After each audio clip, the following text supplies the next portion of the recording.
we got Randy on, the guest speaker tonight, so that's a great thing, guys. Hi, Randy. Hey, how's it going? Good. Michaela, have you met Randy? I haven't. Okay. And Robert, have you met Randy? I see you're, looks like you're muted. No, I haven't met Randy. Okay. I love fresh meat. Yeah. Oh boy.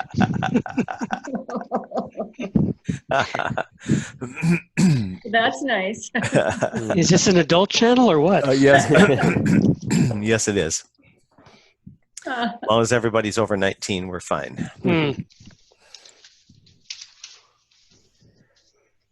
So I'll just tell a quick story while we're waiting. Looks like Don's probably getting back on. I've had quite a few other people that said they would be on tonight, but then lots of cancellations, and I sent out texts to everybody that we were in the weekend class with, Randy, and lots of regrets.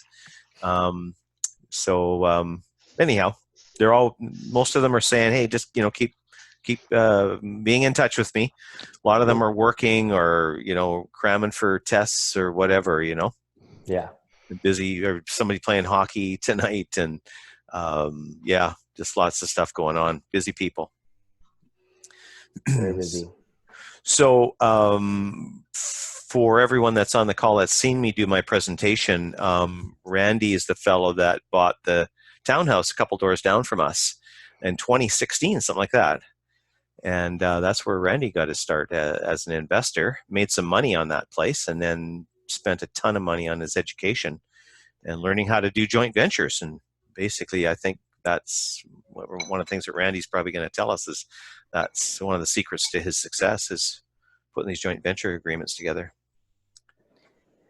Yeah, I'm excited to share with everyone tonight on how I was able to, I think we've purchased, it's close to about 3.6 million in real estate, maybe a little bit more now, and raise over close to 2 million in capital, and all through joint venture partnerships. So every property we've done is with partners, and it's been a really cool journey. So I'm excited to share that with people that are here.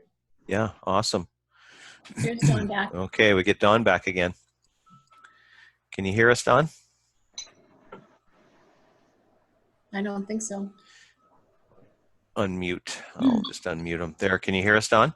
Can you hear me now? Awesome. Yep. I hate these things. He's usually pretty good. Don's usually the first guy on and nice and clear, and just a little glitch tonight.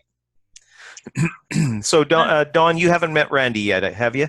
I don't believe so. Okay. Hi, Randy. Don is a fellow Randy that I've been telling you about that does the vacation rental. Oh, cool. He manages about 50 plus units. Excellent. So, So, okay, well, I just want to thank everybody for coming on. It's 6 minutes after, so hopefully we'll have a few other people join us, but I think we better respect everybody's time here. And thanks for getting on the call tonight. And I'd like to introduce Randy, who's one of the co-founders of the Reinvestors. And like I mentioned, Randy was a neighbor of ours and bought into our complex in 2016. Lived in the suite, and I think you had 3 investors total in that property, Randy? That's just me and one other one. Well, okay, just 2 of you, yeah. But you were able to make some money and move on, and I'm excited to hear what you got to tell us about joint ventures tonight. So without further ado, Randy, take it away. Cool, thanks, Can I guys. just say one thing before you get started for everybody? If you have any questions, just type them in the chat down on the bottom menu bar, and I'll pass them on to Randy or David, whoever is appropriate. Okay? Sweet, thanks, Judy. So I'll just start by sharing a little bit about my story and what got me into real estate. I don't know exactly the experience or what you guys are looking for on this call, but at 24, I bought my first townhouse condo, and I was living in it and paying $1,600 a month, about $1,700 a month with everything included, and just by myself. And I realized really quickly that wasn't something that I was totally interested in doing. I was a journeyman electrician at the time, and the guy that had taught me for 6 years how to be an electrician, we were about ready to buy our company off of our boss. I ended up passing away on a job site accident. And at 24, I went from the absolute peak of my life of having a brand new townhouse to losing my best friend, losing it all, and not wanting anything. So I took some time off work, couldn't make the payments on my place. At the time, I was studying everything about how to be successful, how to not, basically I studied how to make as much money as I can without having to work. And everything led me to real estate. So I took a real estate training course at the time. This was all happening within a few months of my best friend passing away.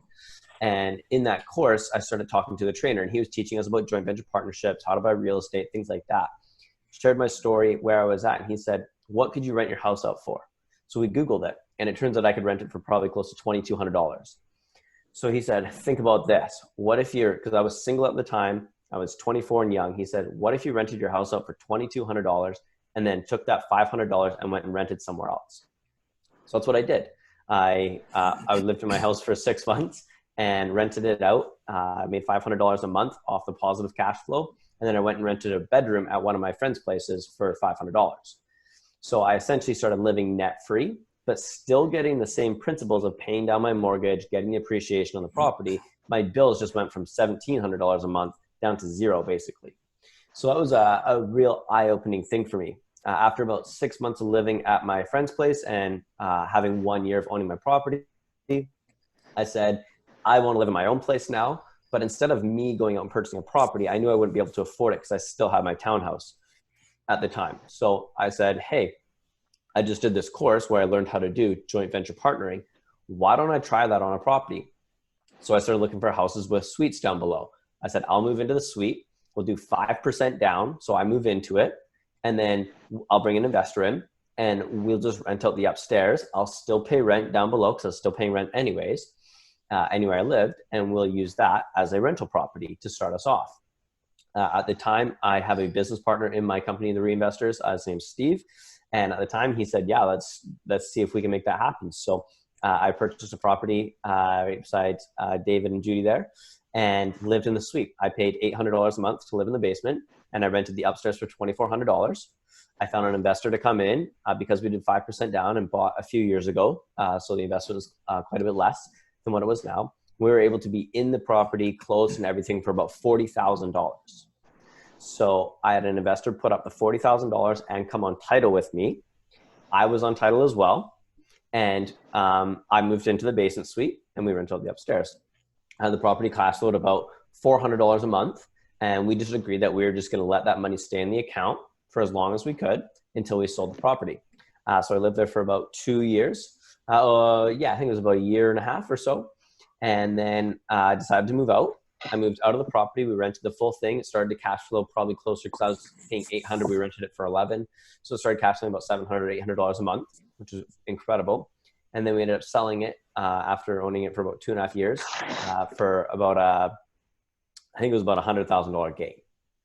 And so my investor put in $40,000 and walked away with a very significant ROI over 2 years. And so he was very happy to be involved in that. After we purchased our first one, we're like, damn, that was pretty easy. Let's go do another one. So we ended up purchasing 3 properties in our first 4 months of doing this. Our next property we did was the front half of a duplex. It was a 3-bedroom upstairs with a 2-bedroom suite. We raised with one investor about $100,000, $120,000 to purchase that one. Same thing, fully rented out.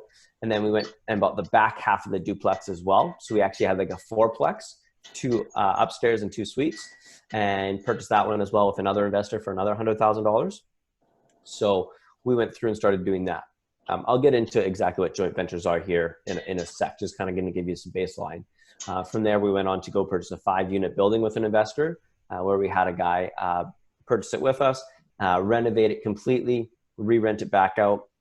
and is doing well. That one's in Vic West, and have since gone on to purchase quite a few more single family properties. We're into some development now. We've got a bunch of development lots. We just did a 6-unit in Duncan, and we're working on some other spaces. So that's kind of how I got started into real estate, what we've been able to do, and how we've been able to grow our business to where we are now. David, you can feel free to interrupt and ask any questions or some clarifying stuff. I'm kind of just going to jump through it. So feel free to interrupt me at any time. Same with anybody on the call. If you have a question, you can put it in the chat, or you can just say, hey, can you explain this? I'm totally easy going with that. So what I'm going to do is quickly just jump through a presentation that we have around joint venture partnerships to share with you guys. This is one that we run on our 2-day workshops that we run, teaching people how they can do some partnerships as well. The basic premise behind a joint venture partnership is you have 2 parties coming together to partner on a property, 2 or more parties. So what we were doing is we were acting as the working partner. We went out and sourced the deal, did the property management, were the general contractors, making sure the renovations went well, and basically just did anything that needed to be done for that property. Then we would go find what we call a money partner, somebody who could qualify for a mortgage and put up a down payment. So the 2 of us came together. They bought the property and they put the down payment and qualified for the mortgage. We found the property and did all the work, all the property management, all the maintenance, all the tenanting. And then at the end of the day, what we do is we split profits 50-50. So anything above the mortgage and their down payments, any of that profit that came back in, we split 50-50. So that's kind of how the whole premise of a joint venture partner works. Randy, that would include the principal pay down, would it? Yeah. Yeah. Okay. So anything above the mortgage. So paying off the 3 ways we calculate it is paying off the mortgage, the principal of the mortgage, the appreciation we see on the property. So what the value of it rises, as well as the cash flow that we see on the property. So any money we make in excess of our bills gets split 50-50. It's a lot of people think it's unfair, but if you're somebody who is working really hard, you're making a decent income, you got a lot going on, you don't have time to source property, you don't have time to do property management, you don't have time to do the renovations, but you might have time to put up the capital to do it. So those are the people that we were looking for. We were going around teaching people how to refinance the equity in their homes and have about $100,000 to invest in a property. We would do all the work. They would get half the profit back. So we weren't looking for people that were actively in the real estate space, doing their own properties, or people that felt they could do it on their own. We were looking for people that were too busy and didn't understand real estate to give them the opportunity to get in and feel comfortable with it. So I'm going to share my screen here and just run you guys through a little bit of a presentation that I have on. And can I ask, how did you find these people? How did I find these people? So a part that I haven't shared yet is that I started a monthly meetup in town. So about 3.5 years ago, my business partner and I realized that I was 24, he was 26. Nobody was going to take us seriously. Who's going to invest hundreds of thousands of dollars with somebody who is young, only bought their primary residence, and doesn't really have experience in the game? So what we did is we started a monthly meetup where we would just bring in expert speakers. We brought in mortgage brokers, real estate agents, accountants, lawyers to come in and speak, similar to what David does.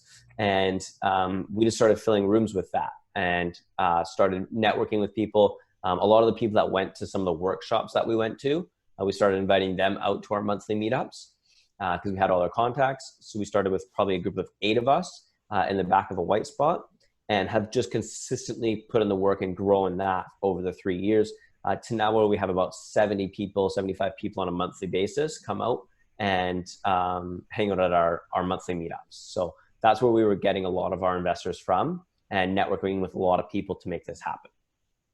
It was Brilliant. Yeah, so that's how we gained the authority by standing at the front of the room. And transparently, we weren't experts. We just stood at the front of the room and said, hey, I'm Randy, this is Steve. This is the accountant that's going to be speaking tonight. Here he is, come on up, Chris. And he would come up and speak. At the end of the night, we'd stand up and say, awesome, guys. Hope you enjoyed this presentation. If you have any questions, email us. Here's our email. We're happy to answer them. Then people would email us some questions. We'd Google them, research them, find it out, and then answer them. So we weren't actually experts in the industry at the time. We just had to gain that authority so that people, when you stand at the front of the room, people think you're the authority and they have a lot more respect for you. So that was the only way that we were able to gain that respect at such a young age with such little experience. Yeah, awesome. Yeah, I highly recommend Randy's the meetups. So if anybody wants to have a link, they can just look it up under meetups if they wanted to, or I can email you to send out an invitation to the meetup, right? Yeah, the easiest thing to do is just on Facebook. If you're on Facebook, just type in the Reinvestors monthly meetup, the Reinvestors meetup. It shows up there, as well as I can send you a link, or you can go to the reinvestors.ca, and there's a link in there for it as well. But this month, for November, we're having somebody come in and speak on Airbnb, and we're having somebody come in and speak on passive investments. So similar to a REIT, a real estate investment trust. It's just on the exempt market side. So they can actually take in our RSP money, tax-free savings money, cash, and as little as $10,000. And so it's just an easy way for people to get into real estate without having to actually buy a property. And so he's going to come just share some of the opportunities that he has as well. So it'll be a really cool meetup this month for sure. What Who's nights coming are in who's coming in to speak on Airbnb? I think we have Premier Suites coming in to speak on their short-term rentals. And then my business partner's organized it all. So I'm not sure exactly who, he has two speakers coming in. One's Premier Suites, I'm pretty sure. And then the other one, I'm not sure who. Lee, I think it's Lee Cathcart or something like that. He did an open house for me when he first got his real estate license. Mm. Yeah, he was looking for some work, and I think he settled in with Kyle Porter within NAI on the commercial real estate side. So, yeah, it'll be interesting to hear what he has to say. And Michaela, to answer your question, it is the third Tuesday of every month. Well, for most months. We don't do the summer, and we don't do December. So it's the third Tuesday. Excellent.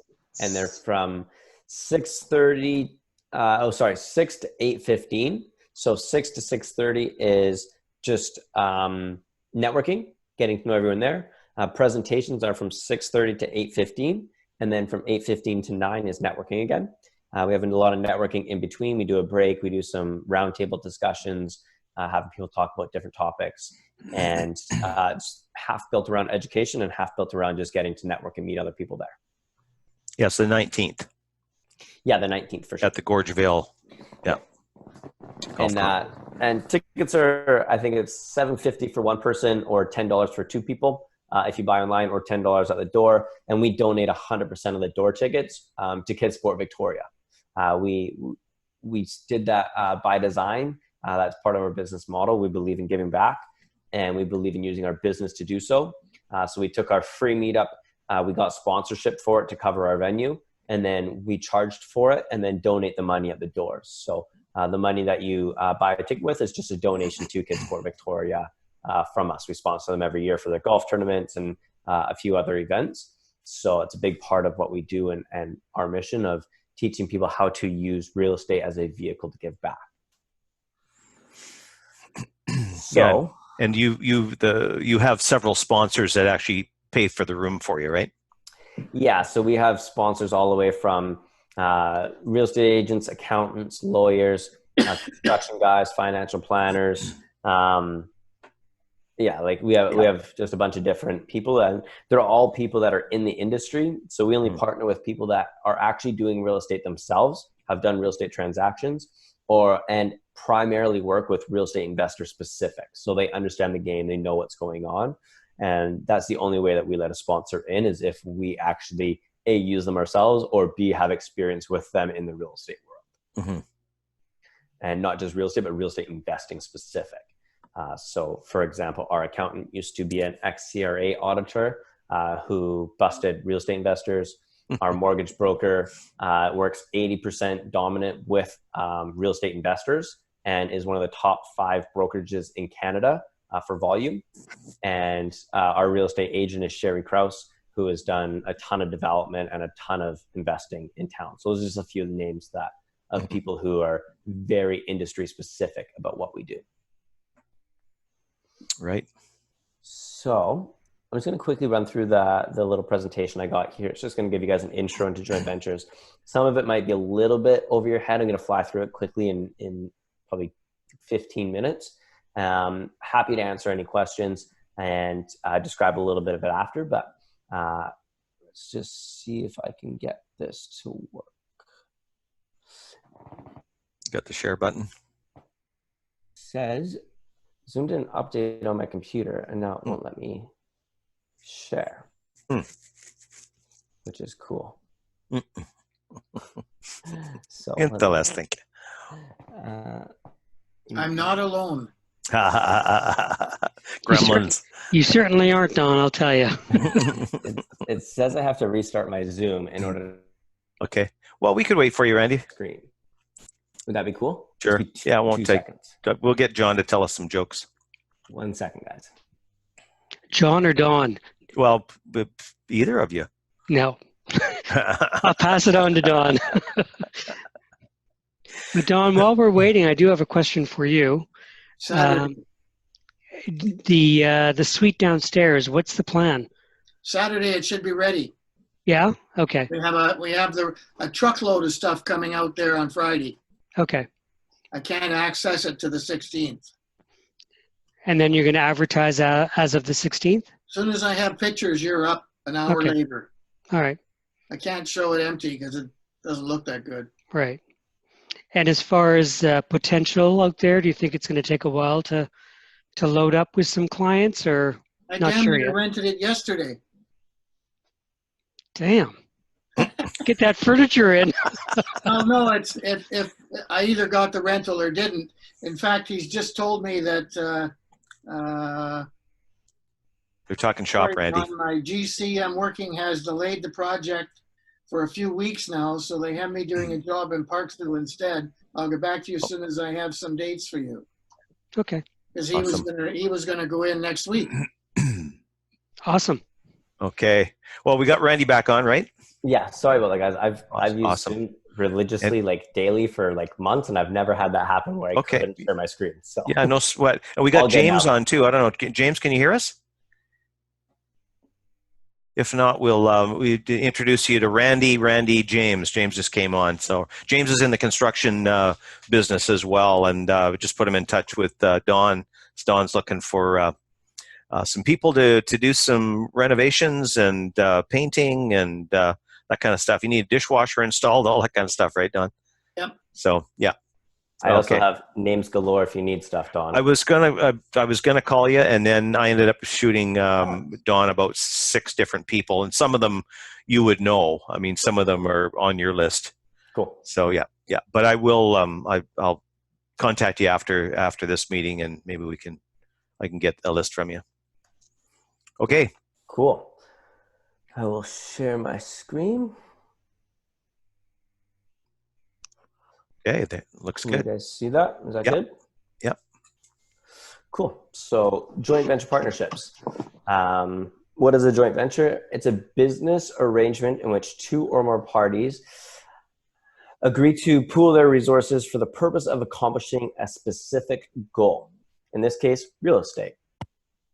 And how does that work for real estate investing? So there's a lot of different moving parts inside a joint venture.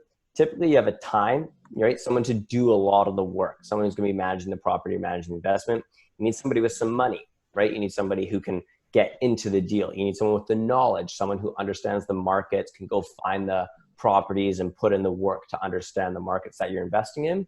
Then you need someone who can qualify for the mortgage, right? You want someone who can actually have a stable income and qualify for the mortgages. People that are self-employed or people that don't show a lot of income are typically a lot harder, have a lot more troubles qualifying for the properties versus people who have a $100,000 a year government job or $80,000 a year government job typically can qualify for something a little bit easier. Any combination of those can create a joint venture. So if you have money and time, you just need to find a qualifying partner and someone with knowledge. Or if you have knowledge and qualifying power, or sorry, knowledge and time, you just need somebody that's got money and qualifying power. So any combination of those can create a joint venture partnership. You can even bring 4 people into the deal if you wanted to, where each person brought that different characteristics, but those are the 4 common characteristics of a joint venture. You can go as far as one person could have 3 and one person could just have 1. So those are the main characteristics of what you need to create a joint venture partnership. They're also a great strategy. It helps you diversify your risk a little bit by spreading out your risk between a few different people. It has limitless growth, right? You can do as many deals as you want. You can get into some larger deals. And sharing the workload and having multiple people in is sometimes better than just doing it by yourself. It can be difficult because a lot of the times you can have too many people making decisions on the property. That's why we try and pair one joint venture to one property. You do have to share the profits of the property. And it definitely adds another layer of legal agreements onto a deal, but is something that hasn't scared us or any of the investors that we've worked with. It's really important to use lawyer-specific contracts. This is not a contract. So the structure of a joint venture agreement, there's certain things that you need to know. Who are the parties that are involved, right? Is that you, if you're a husband and wife, who is on title, who's going to be on the joint venture, knowing the exact parties that are involved. What exactly are the terms of the agreement, right? What is the cash flow split? What is the equity split? Is it 50-50, 60-40? Who's qualifying for what? So what are the exact terms of it? The profit and the risk. So who's going to be taking the cash flow? Is it split 50-50? Does one person get more, one person get less? Understanding that and understanding the risks as well as who's at risk and who's not at risk. The roles and responsibilities, always important. You know, whose job is it to rent the property? Whose job is it to maintain the property? Whose job is it to create quarterly reports? Whose job is it to do accounting? All things that should be discussed beforehand. Understanding the exit strategies of the property. You know, at what point are you going to get out? And the always important question, what happens if? We get asked that probably 50 times during a conversation. What happens if I die? What happens if my wife and I split up? What happens if the market crashes? You have to be able to answer all those kind of questions so that you feel confident going through it. This is how we structure a lot of our deals and has worked very successfully for us. So we work as the working partner, people that don't put up money and don't qualify, but we bring all the other aspects to the deal. So the reinvestors bring in the time and the knowledge, and then we usually bring in a financial partner with money and qualifying power. Typically, we base things on a 5-year partnership so that we can have a length of the term as 5 years for the mortgage. And then at the end of the 5 years, we have that option to renew or not renew. And then we always have that option to extend, buy out, or jointly sell. So if we decide that something's not working, we have that option to sell sooner if we want and just break the mortgage. But we base it on a 5-year partnership. The the profit and risk split, we do 50-50 profit split with everything. We risk everything in the aspect of time, and our financial partners risk is a lot in the money aspect. When we talk about this deal, we share a lot of, like, our money partner has put all their money into the deal and we haven't put any money of ours into the deal. So we don't have any money at risk. But what we have at risk is the fact that we've put in hours and hours and hours of finding the property, managing it, renovating it, tenanting it, doing all this stuff. And if that property doesn't perform or make a profit, then we don't get paid. So our risk is that we could work for 3 or 5 years on this property, manage it, and take care of everything. And if that property doesn't make money, we don't get paid.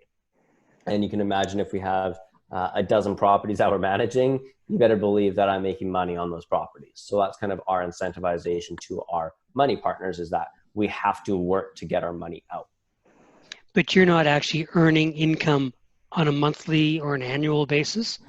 You're only earning when you sell.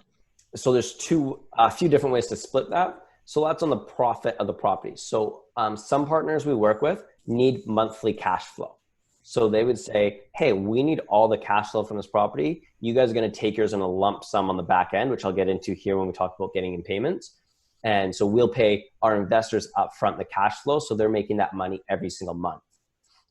Sometimes we have investors that don't actually want the cash flow because their income is high and they'll be taxed at a higher bracket by bringing in that monthly cash flow. So they'll say, hey, we're just going to put that money into the joint account. And at the end of the year, we'll divide it up however we need based on our incomes at that time. So you can structure it any way you want. At the end of the day, the most important thing is that 50% of the profit goes to them and 50% of the profit comes to us. So when we talk about who gets paid first, in the structure of the mortgage, the mortgage gets paid out first. So this is on sell of the property. Mortgage gets paid out first. That happens at the lawyers. We can't control that. The second thing to get paid out is any investment that the financial partner had into that property, their down payment, lawyer fees, the creating of the joint venture, any cent that came out of our investors' pocket into the property gets paid out in second position. So that's upon sell. The third thing is what we call the equalization of cash flow. So say we gave our investor $500 a month for the property, that's $6,000 a year. We do that for 5 years, that's $30,000 that they would have taken over 5 years. So in payment 3, we would take $30,000 to match what they've taken out in cash flow. And then the fourth position is the remaining of that profit gets split 50-50. So in that scenario, our investor has another layer of security because they've been making $500 a month while we've been making nothing. We have every different combination you could imagine with different partners. There's no specific thing about it. One of the best things about joint venture agreements is there are no rules. You make your own rules. So if you want to create a different structure or a different partnership with people, you can do it however you would like. So, but for us, typically, we'll either pass on the cash flow to our investors or we'll split the cash flow 50-50 with them so that we take a paycheck and they take a paycheck as well. Does that answer your question, John? Yes. Yep. So this is how we structure our joint ventures. We are considered the active partner, working partner. We find the property, negotiate the deals, manage renovations, tenant it, property manage it, do all the reporting. So every quarter they get a report. We manage the bank accounts, manage the statements. Anything to do with that property is all us.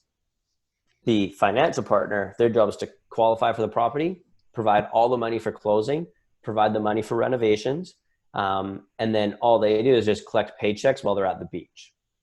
They are secured on title by the property. So our money partners are on title. We are not on title. Our security is the fact that we're on that property every single day. And if they try to pull a fast one and sell it, our tenants would be letting us know that some random person was coming in to sell the house. So that's our security on it. Again, we have a joint venture in place. We're going to have to go to court. If we're going to court, we're going to court anyways. So that's our security around it. It's just that we're on the property every day, but our money partner has title of the property. Talking exit strategies, there's some different strategies. We can mutually sell the property together. So David and I are on a property together. We have some disagreement or we just have an agreement and we just say, you know what? This property is best to be sold now. Let's just sell the property. We agree, we sell. The second one is I buy you out. So I go to David, I say, hey, look, here's my price, buy me out. He comes to me, he says, hey, here's my price, buy me out, right? So there's a few different options there. The shotgun buyout clause is probably the most common in the industry that you hear. And I'll get into that on my next slide to explain the shotgun buyout clause for what it is. And then the other option you have is to refinance the cash back out and continue a partnership. If David and I went into a property, did very well on it, and we created a few $100,000 in equity in there, I go to David and say, look, we've got the cash flow to support the refinance. Why don't we go pull out another $100,000 out of this property and go put it into the next one? So you move on to the next property. So there's a few different exit strategies there that we lay out to our partners and have that accessible to them. There's some of the what ifs, you know, what if a large expense is needed? What if there's a vacancy? I could sit here and talk all night about the differences of the what ifs. a lot of the stuff around that is, what if the market crashes, right? Or what if, I'll even just answer like, what if there's a large expense?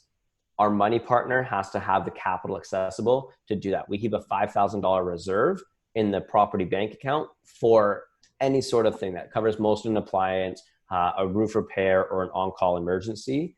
If we do have a capital expenditure that we need, our money partner is responsible for bringing that money to the table, but that's not out of that's not expense to them. It gets paid back upon the sale of the property, or as soon as we can through the property's cash flow.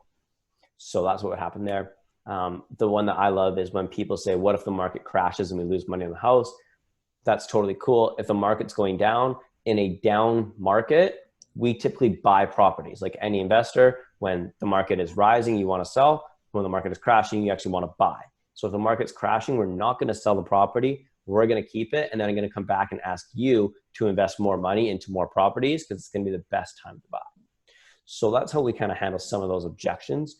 Again, I can go through a ton of them, but just happy to just share some of those. This is the shotgun buyout clause. And the easiest way to explain this is, say you have one piece of cake left over and you have two kids that want it. And you go to kid one and you say, awesome, you're going to cut that pie in half. And kid two, you get to pick which side of the pie that you want. So kid one now is going to get a ruler out and make sure that that his brother doesn't get the bigger piece. It's going to be split exactly down the middle. And that's exactly how the shotgun buyout clause works for real estate. Partner A will say, hey, here's the price for the real estate. And then partner B has the option to buy it at that price or sell it at that price. So if David and I are partners, I go to David, it's say a $600,000 property, fair market value. And I say, hey, David, it's actually, I actually want $700,000 for it. David's gonna say, cool, I'm gonna sell my half then and take that extra lift on that $700,000. But if I go to David and say, hey, you know, it's $550,000, I'm gonna buy you out, David's gonna say, no, actually, I'm gonna buy you at that price because it's cheaper. So it just keeps everything fair down the middle. We just like to bring this up because when you get into these kind of properties, you hear a lot of people talk about shotgun buyout clauses. Mm-hmm. Good explanation. Yeah. And a joint venture is like a marriage, right? You don't want to jump in without doing your homework. You want to get to know the people. You want to get to know exactly who they are. Don't partner with someone after one coffee. Get to know them very well. Multiple in-person meetings or Zoom meetings, reference checks, things like that. You know, you have to make sure you work well together, understand who they are as people, what happens when they get angry. You know, everyone can be calm, cool, and collective, but when pressure comes on, how do they act? That's a big thing that we've been working on a lot of, is understanding people in pressure situations and being not afraid to walk away from partnerships if we feel that they don't operate very well under pressure. Randy, have you ever done criminal record checks on your partners? I've never done criminal record checks on my partners. You totally could. Steve and I are pretty good at vetting our stuff. We do Google searches and things like that to see if certain things come up. Right. Yeah. I've never done criminal record checks. Okay. I'm a pretty trusting guy. You know, people we're partnering with, if they are criminals, probably aren't going to be in the room that we're hanging out at. Right. So take the approach to find or create a solution for them. So on both sides, we're trying to create a win-win. You know, if somebody is very busy but has some equity and wants to get it working for them, that's where we can come in and provide a solution for them. Or maybe you have, that's as a working partner on my side. If you have the capital, maybe you find someone who has some time or some energy and doesn't have the money, and you be the solution for them by providing them with the capital so that they can go out and do the work for you. So the best thing that we try and do is create a win-win scenario for both parties in any partnership that we're doing. This is just a little bit about raising capital. I don't want to go too much into it. This is, like I said, a slideshow from one of our 2-day workshops. But an important thing is that when we're partnering as the working partner, our money partners, they have to have excess capital, right? If we need $100,000, I don't want them to only have $101,000. That wouldn't be fair to me, and it wouldn't be fair to them. I don't want them living in stress. I want to make sure they have a little bit of buffer room themselves. We always approach to educate. Our job is to educate money partners on what the advantages of partnering with us, not to force them into a deal. So we're all about the education and let them decide if we're the right partner for them. We're always bringing value. Always trying to just, again, let people know everything that's available. We have access to Landlord BC. We have access to all the different rental tenancy stuff. We provide a lot of value when it comes to landlording. Those are different things that we bring as value to our projects. Always being conservative. Steve and I always run our numbers with, say, a 3% appreciation when we're seeing an average annual over 50 years, 7% annually in Victoria. We'll run a 5% vacancy, even though we're at a 1% vacancy. We'll put $2,000 in for a 3-bedroom, even though they're renting for 22. All conservative stuff. And that's, at the end of the day, I'd rather be able to hand someone a check and say, hey, I promised you, $500 a month, and I'm actually going to be able to give you $7. That's our objective. And then just a little bit on objection blocking there, putting it all on the table. Don't hide anything. Be upfront and honest right at the beginning, and just answer a lot of the questions that they're going to have to start with. This is the typical timeline that we have for a joint venture. So we build some rapport with the people. We do an in-person meeting. We build some more rapport. That's simple. That's like, we take a lot of our investors out golfing. You go spend 4 hours with someone on a golf course, you learn a lot about them. We introduce some products to what we have. Then we offer to send them some deals to review, get them seeing what we have, where things are going. Then we find a property and we pitch them on it, send them the deal, create the pitch. Then we discuss the deal and the joint venture agreement together to make sure they're into it. We do some objection blocking to make sure that everything that they have is asked and on the table and we've answered it. And then we finalize the details and complete. And this is something that, again, a little bit more on the working partner side. We're selling returns that nobody really talks about. We're talking returns that, we're confidently getting our investors between, I'll say 10 and 12%, very, very risk adversely on a minimum side. Steve and I to date have not paid our investors back under 20% annually based on the properties. But if I came to somebody and said, hey, I'm going to get you 20% returns, and that's splitting 50-50, so the property is actually going to get a 40% return on investment, a lot of people get turned away very quickly. So what we have to do is make sure that we understand exactly what we're selling to people, and not just going out there and saying, hey, we get massive returns for you, let us do this. We happily share what we do, how we're conservative about it, and where those numbers come from, so that they understand where the 10, 12, 14% returns come from pretty easily. Awesome. So that's just a quick That's just a quick run through of joint ventures, of how we've been able to structure our deals and move forward with them.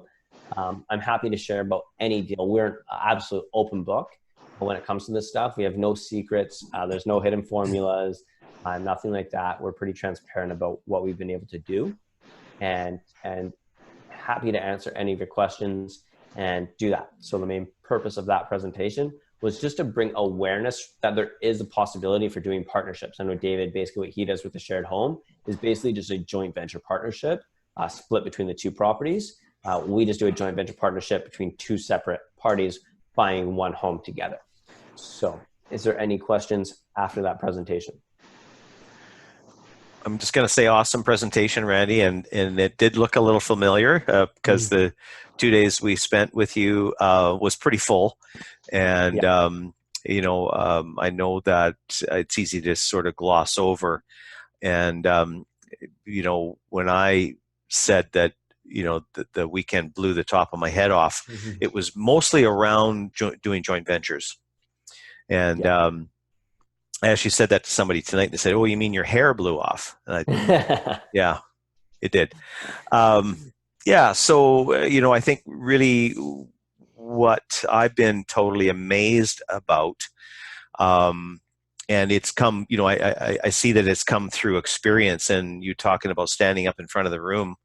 But, just having, the nerve, or just to learn as you go, to be able to put one foot in front of the other, and basically show people how to put these deals together and how to get a great return on their money, and you take 50% for the know-how and the putting it together. So that's really what's amazed me most since I've met you and taken your course. So yeah, thanks so much for the just the knowledge that model exists. And the coolest thing is that everyone says to us, it's criminal that you guys are taking 50%. If I came up to you right now and said, hey, are you guys happy getting 10% on your money? Would you be happy? Most people would. So, yeah. so if I can go out and earn 20% on a property because I work harder than anybody else to pay myself that 10%, I feel I deserve that. So if I was offering, 3% and taking, if I was getting 6% on a property and giving 3 to our investors and 3 to us, that's a little bit unfair, right? They can go get 6% anywhere else, but I'm offering them 10%, which is better than any bank is going to offer them, or most investments in that case, if you're just looking to do pretty standard investing. Mm-hmm. So I think it's well worth it to take that 50%. The one thing I was going to share quickly is just a quick, brief showing of my joint venture agreement. So you guys can kind of just see what a joint venture agreement actually is. And this is it here. So it's nothing special, guys. It's literally just a piece of paper that gets signed and locked and put into our filing cabinet. And we hope to never bring them out.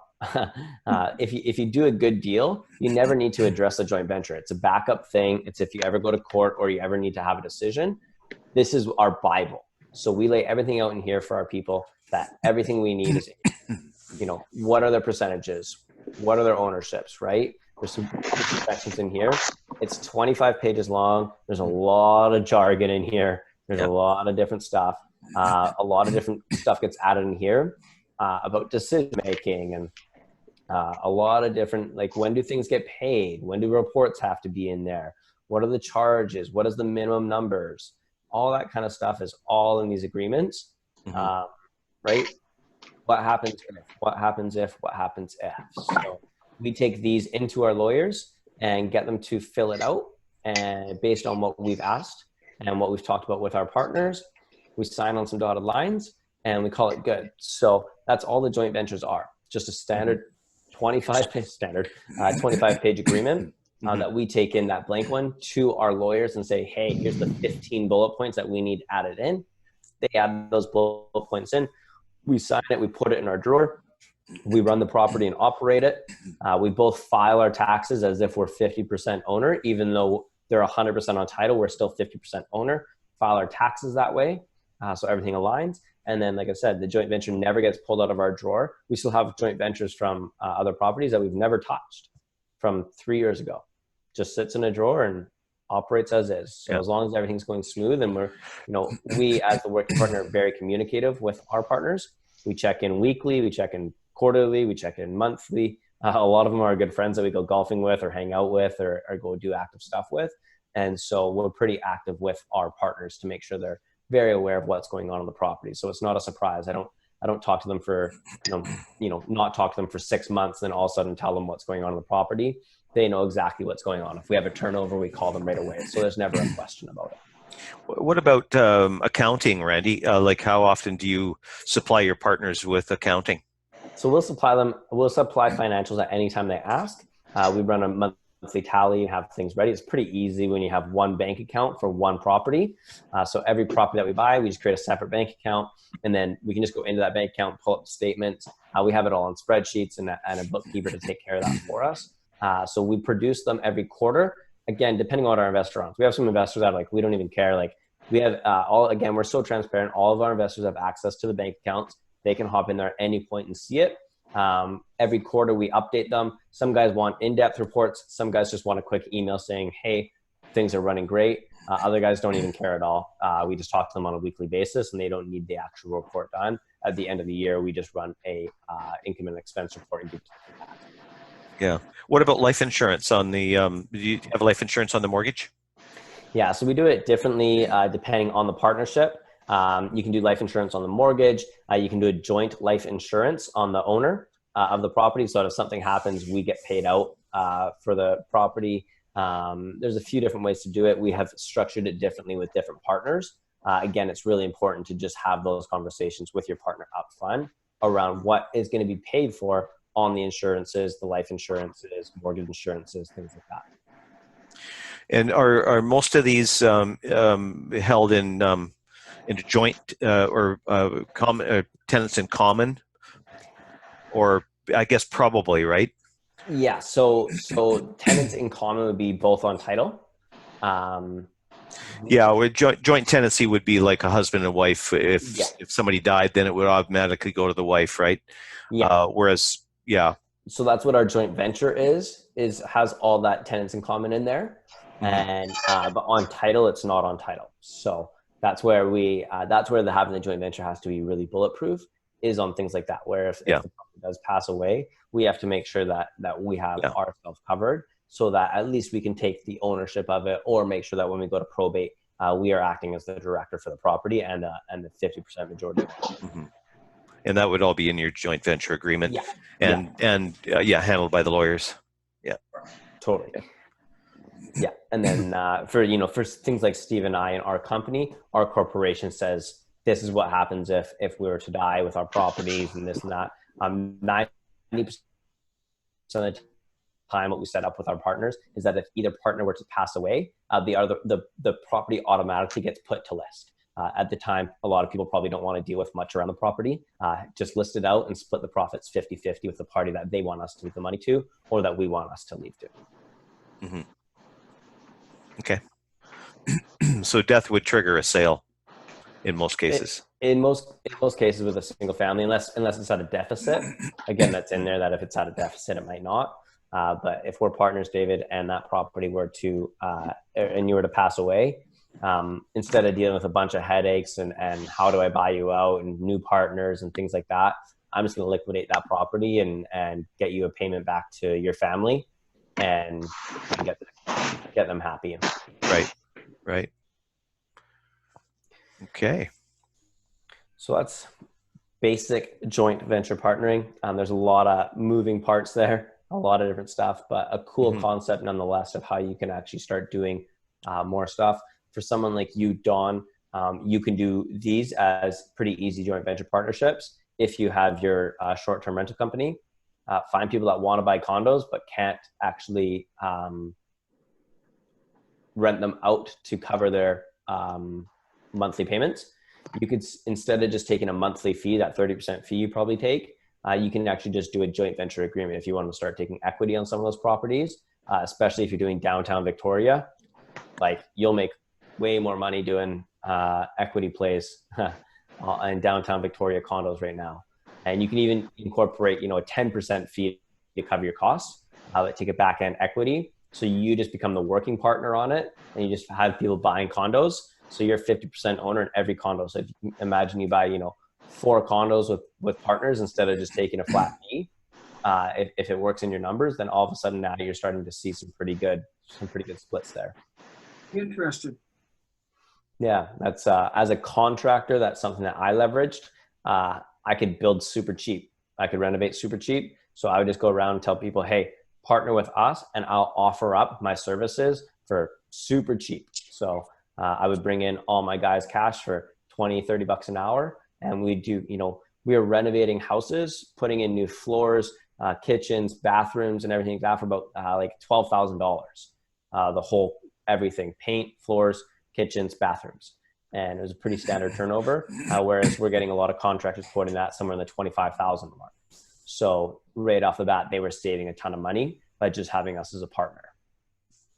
Randy, do you actually have a list that you can send me of contractors? Do you have it written down, or? I don't have it written down. Okay. I send contractors based on the person and the job. Okay. Well, Dawn, can I say that you're looking for some help? Yeah, Don, feel free to reach out to me by text message, email, whatever's best for you. I'm happy to hop on a call and discuss a little bit about the short-term rental space if you have some questions around that and how you could partner in that way, as well as give you a list of any of my contractors directly. Okay. Randy, can I share your contact? Yeah, please do. Okay, I'll do that. I'm just going to put it. I'm super open, guys. I'm super accessible. That's my phone number if you have the chat. And oh yeah, cool. Text me is probably the best way. If you need to reach out, and there's my email address if you have want to send me an email, whatever's easiest for you. Super accessible, especially to anyone in David's community. Anybody that's here and involved, just happy to support and help with. Awesome. Thank you. Randy, it's Robert. Thank you very much for your time tonight. I really kind of admire your enthusiasm, Cool, man. your perseverance. That you can just, yeah, it's quite impressive, actually. Thank you. I do have a question. I don't know if it's possible, or do you have an example of a product that went from cradle to grave? In other words, a summary of the cash flows and a recent example? Yeah, I can. If I'm putting on the spot, knows the right answer. I'm just wondering if you had something. I'm just trying to find. I'm just trying to find one. I just got to pull up one of my. I just got to pull up one of my examples here. Or like maybe Radiant Way. I got that one in my presentation.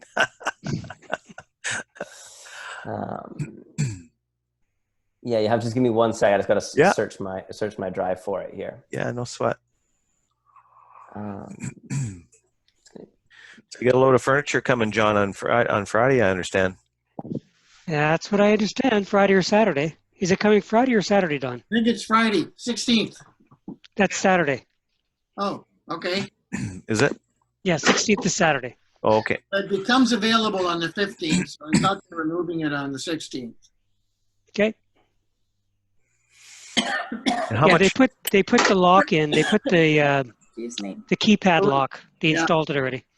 Kind of cool, eh? How much do they cost, Don? $250 installed. $250 installed, hey?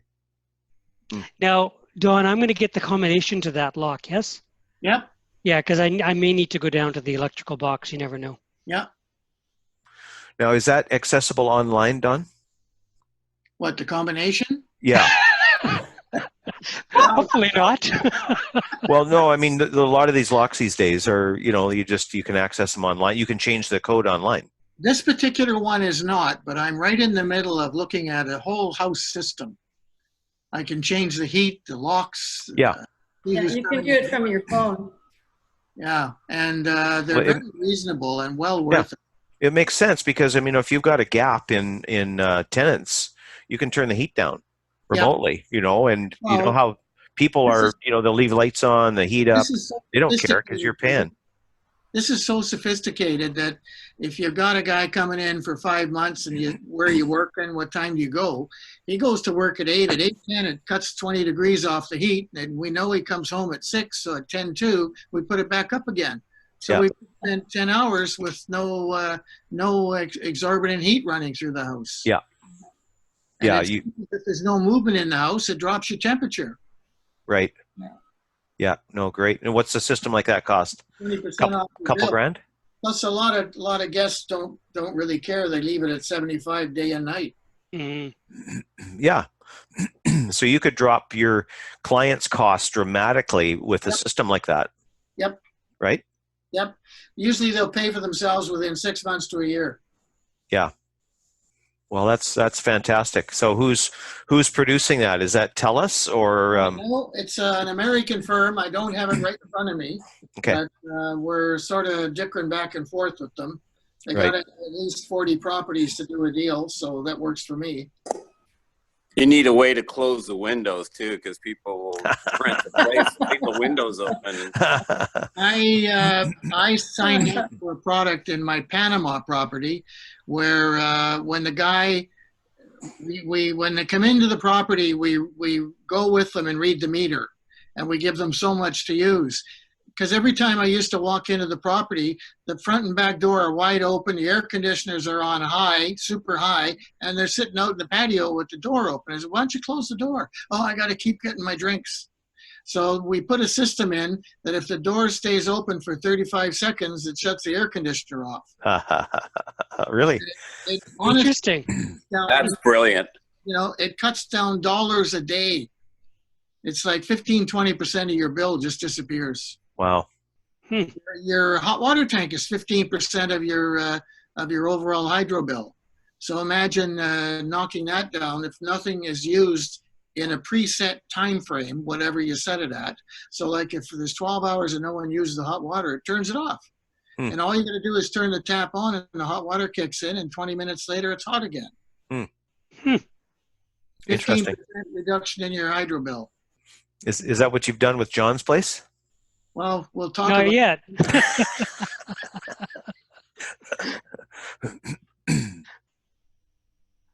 So Okay. this is like the spreadsheet that we use to calculate all of our stuff. This is an active deal that I just did this summer. So we purchased it for $555,000. That's fully renovated. That includes our renovation costs in there. It's projected to sell at $650,000 today. We have in here, we purchased it 20% down. We put a 5% vacancy in there. Again, we're pretty conservative. We rent it for $3,250 between the 2 suites and the garage. We have our taxes, our insurance, our repair maintenance fund. Because it's fully renovated, we don't have a huge repair maintenance fund, just enough to cover if we had to do something small over the year. And then no property management because we're managing it ourselves. We do a 3% appreciation, which is just inflation across Canada, just staying with it. We have a 3% mortgage rate on a 30-year amortization. So we're seeing about $700 in cash flow a month. So our total profit in 5 years, because we got it so cheap and renovated it, and then it's going to be worth over here in 5 years, $750,000. So in 5 years, we'd sell that out net for $255,000. At which point I would split that with my partner on the deal. So this is kind of a live, real deal that we've been able to do. You can see in our 5 years, we pay off $50,000 just in paying down the mortgage. And we get about $8,000 a year. So 8 times 5 is about $40,000. So we'll be close to about $90,000 in 5 years just in cash flow and paying down the mortgage, which are all hard numbers. They're not very variable. The variable is that appreciation, which we're going to see the area we're in. We're expecting to be at $750,000 within the next few years, not 5. So our return on investment around 42%. So 21 for me, 21 for him annually. So I don't know if that answers your question, Robert. That's kind of how we look at it. That's exactly what I was looking for. Just a one-page kind of snapshot of a high-level view of how the numbers roll. Totally in it. So we're in it for $120,000, and we'll net out $255,000. That's where we get the 200% return on investment. That's a 5-year number. So say we were to sell out in 2 years, and we're projected to be about 100% return. So we'll get our money back. We'll double our money in about 2.5 years based on the rate that we're going, which we're pretty happy with. Does this sheet reflect the payback of the down payment to the other co-investor? So that's this number here. So this is your profit. So this is our sell value. This is the mortgage remaining. This is the net profit at the end of the day. That's total takeaway. So, and then you're also so it includes the fees for the sale and all that kind of stuff. That's after 5 years, Robert. Yeah. So, thanks for sharing. That's awesome. I was kind of wanted to see like an overview like that tied it all together. It's part of my question that was burning through the whole thing was like, is there enough of an increase in equity to cover lawyer fees and those dreaded real estate fees? And totally. So we have obviously some other breakouts and other sheets that go a little bit more in depth, and this is just pretty surface level for us. But it gives us a good indication when we're going through a property what we're looking at for that. I write a lot of stuff out by hand. It's just easy for me to see it. We do what we call the CAR, cash flow appreciation and recapture the mortgage. So I take things like this, like what my recapture is in year 1, what my appreciation is in year 1, and what my cash flow is. So cash flow, appreciation, and recapture the mortgage. I'll add those up, and then that tells me right away what my property or how much I'm making in each year. So then I know at year 2, 3, 4, 5 what my exit points are and what things look like. You're missing one column there. All you need to do is figure out what you're worth per hour at the end. Add up your time, and it's funny. There's a few properties that we like look at and we're like, damn, we did not make our, we're working for $20 an hour on some of them. Just because there's a lot. You're working on averages, right? And you're building equity. So yeah, I can't complain when I say that we've done very well on the first few properties. Like we've made over $100,000. Not us. The properties have made net over $100,000 on every property that we bought because we bought at such a good time. Not because we're absolute, geniuses when it comes to real estate. We just bought good properties at good times and are doing fairly well. Is your goal to get into bigger projects, like maybe an apartment building or something like that? Yeah, so we're in the midst of that right now. I got my ass kicked in 2019.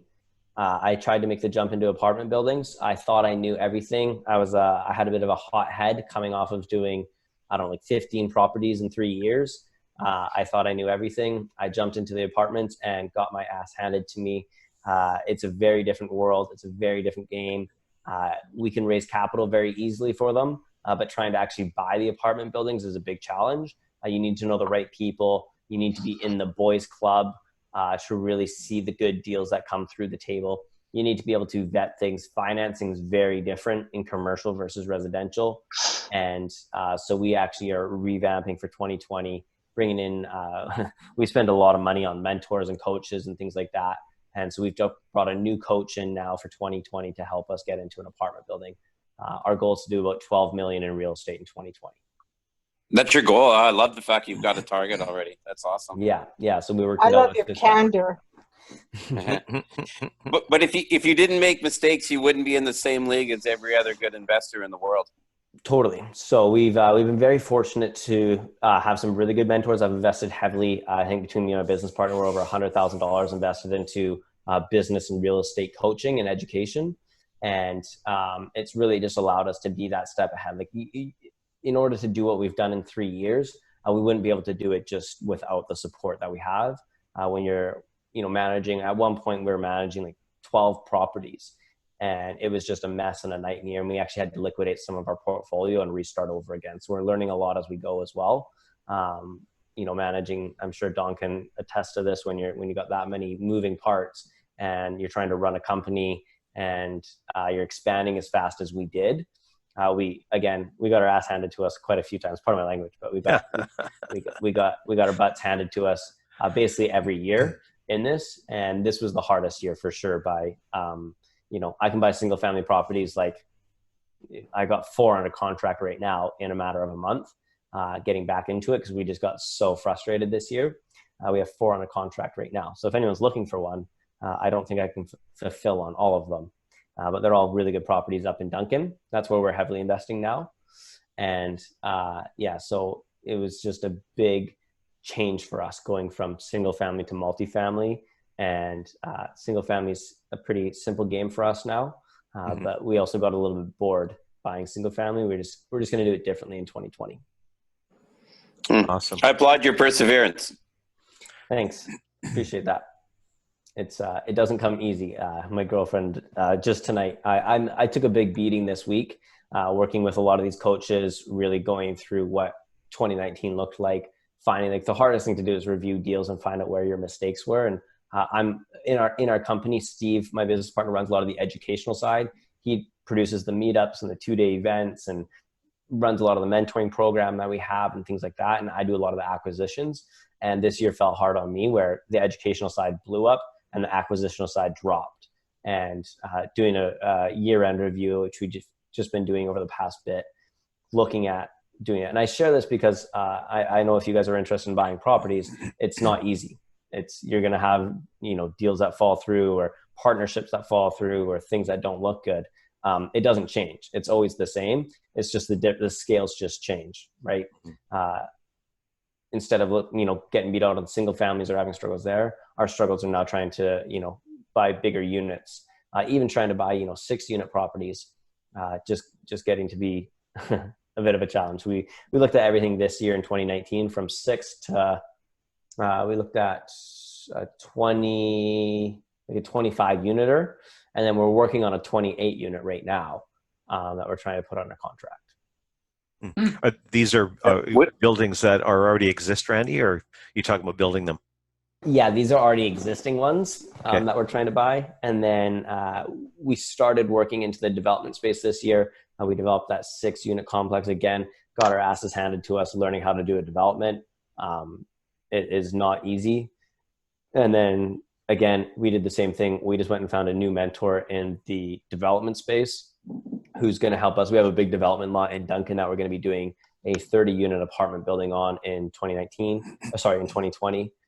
And even then, in 2019, we walked away from 2 development deals that were 7-figure exits for us in 2.5 years. And we ended up walking away from them because we brought these mentors in that looked at them and went, it looks good now, but I don't think it's going to look good in a month or 2. One thing that you said that it kind of reminds me, I spent years in Canadian Tire, and then part of it was as a general manager, and you get close with the dealers, and it's part of the tough part of the game is the economy. For example, when the economy's doing really good, they have all kinds of customers coming in to buy stuff, but they can't get employees. Yeah. And then when the economy's not doing good, they have a lineup out the door of employees, but the customers aren't coming in. So where I'm going with this is the whole thing is the pendulum. It's always swinging, and your business model yesterday that worked may work a second time, but not the third, because the economy and the dynamics have changed. So when I heard what you just said a few minutes ago, that's what made me think of that, right? That you got to be looking farther ahead and what your model is going to do, not so much a postmortem on what we did do or didn't do. Totally. And one of the things on that is so many people right now are cashing in on rentals. At Radiant Ray, we're renting our property for $2,400 a month. That can change overnight. As soon as a surplus of rentals get dropped into Langford, $2,400 is not going to be the new normal. We're still seeing it pretty strong now, but if the economy shifts and we see rentals drop, there's going to be a lot of people that start going into a deficit because they were buying $700,000 properties, renting it out. Like mainly primarily in Souk is what we're seeing. People are telling me like $2,600, $2,700 a month to rent out 3-bedroom upstairs in Souk. Blows me away. As we come into, I don't know if we will see it. We just prepare for it. We'll mark that at 2,200 in our numbers, and if it works there, if we go to 27, great, we cash in all day. But when the sun's shining, make hay. But when it's raining, you got to be able to hunker down and survive, and that's our biggest thing. Is that, like you're saying, when tides turn, you have to be able to handle that as well. Yep. Correct. Yeah. So that's a big part for us. I hate to tell you this, but I got 3 units in the downtown area, 2-bedroom units that go for $38 a month. It's insane. And they're always full. It's insane. Yeah. Yep. 1,200 a bedroom. When you say in town, you mean Souk or Victoria? Victoria. Downtown. Yeah. Yeah. We used to have a 7-bedroom house in Souk that used to be a boarding house or something. So we furnished it and did it all up. And I couldn't believe it. It was always full. And then the owners it also came with several acreage, and they ended up selling it for a couple of mil and walking away. But it just unbelievable the rental you could get out there. I can believe Victoria. I can't believe Souk. I work out there. I just don't know what's out there that people command that kind of income. Well, I heard that Souk. Yeah, I've got a place out there. I mean, it's going for the full house. It's going for 25, and that's 2 units. It's a 1-bedroom and a 3-bedroom house. So total, it's about 26 or so, less the 11% commission for property management. So it's not bad. I heard actually Souk is starting to be becoming an up and coming. They're looking to expand. I don't know if that's true, but I'd be interested to see if the values are going to start to go up. There's a lot of movement in Souk right now. Talk of that new road has caused a lot of push out there. A lot of people started moving out there in the first place, and now investors are just absolutely taking over. I've got 1, 2, 3, 4, 5 people inside our community that I know have bought properties in Souk purely for investment in the past probably 3-4 months. Wow, because it's cheaper to buy. Yeah. Right. I think of the bottleneck though, the Colwood Crawl, that's going to make that, you know, the infrastructure is going in there. It's just, I've got a coworker that lives out and around Langford, and he used to drive to Duncan, and it takes him longer to get to Royal Oak than it does to get to Duncan every morning. Yeah, but once that exchange at Mackenzie is done and the underpass is open, that's going to open up that backlog. I think it's just going to push it to another point farther back. The biggest thing we'll see is that what they've just done is just built a bunch of commercial space in Langford, and they're bringing a lot of the government jobs to Langford.